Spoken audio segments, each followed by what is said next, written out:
The Dark Knight Rises is the third and final film for Christopher Nolan's Batman trilogy. This is the film where all of the character arcs come around full circle.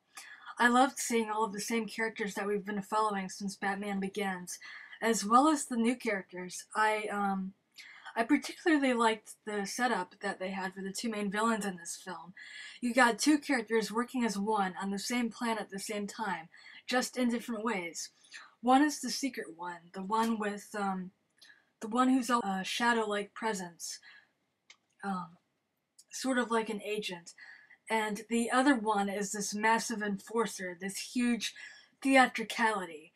And together they both represent the organization of the League of Shadows, which we saw in Batman Begins. Tom Hardy, who plays Bane in this film, did an outstanding job. His presence is intense and intimidating, and starting off with the first scene in the movie, he sets up the tone for the rest of the film perfectly. Christian Bale, as always, did a great job as Batman and Bruce Wayne.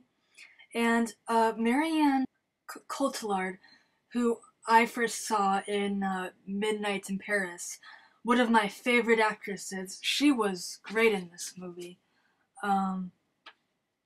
She was stunning and beautiful and believable in her role. She was great in this film.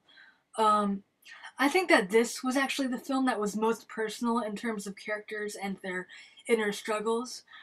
They each have to face their consequences of the choices that they make. And The Dark Knight Rises really lets you know about the darkness of those choices, even the darkness that thrives in everyday life. It lets you be aware of that, and then it fights back, which I thought The Dark Knight never really did.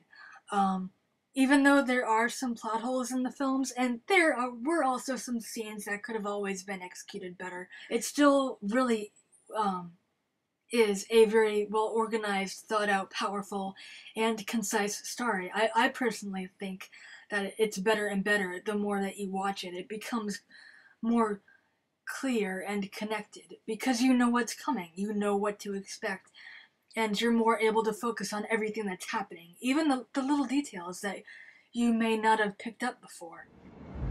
What's your name, son? Blake, sir. You have something you want to ask me, Officer Blake? It's about that night, this night, 8 years ago, the night Dent died. The last confirmed sighting of the Batman. He murders those people, takes down 2 SWAT teams, breaks Dent's neck, and then just vanishes. I'm not hearing a question, son. Don't you want to know who he was? I know exactly who he was. He was the Batman. It's a very good film, a very hopeful and inspirational film. And I think that it works well with multiple viewings. It's a great mix of it's a great comic book movie, and it's not throwaway fun like The Avengers was. No.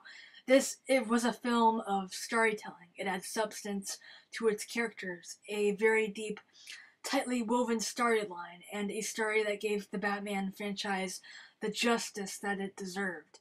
It's a proper conclusion. Everything comes together in the end. Everything works, and what's so great is the ending. It's a very hopeful and optimistic ending, and Gotham is a much better place because of Batman.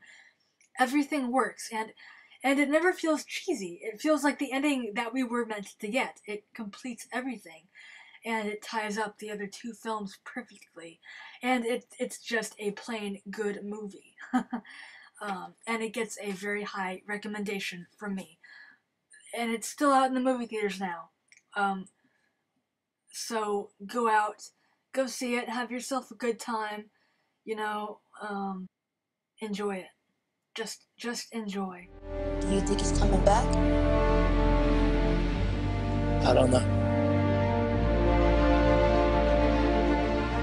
Why would you run, Bane? You should be as afraid of him as I am.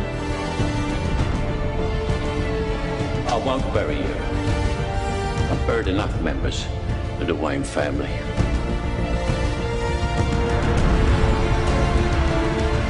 You don't owe these people anymore. You've given them everything. Not everything. Not yet.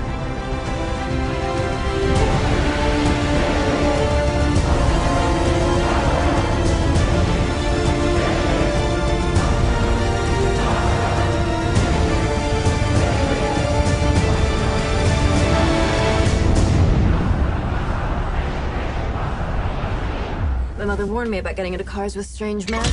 This isn't a car.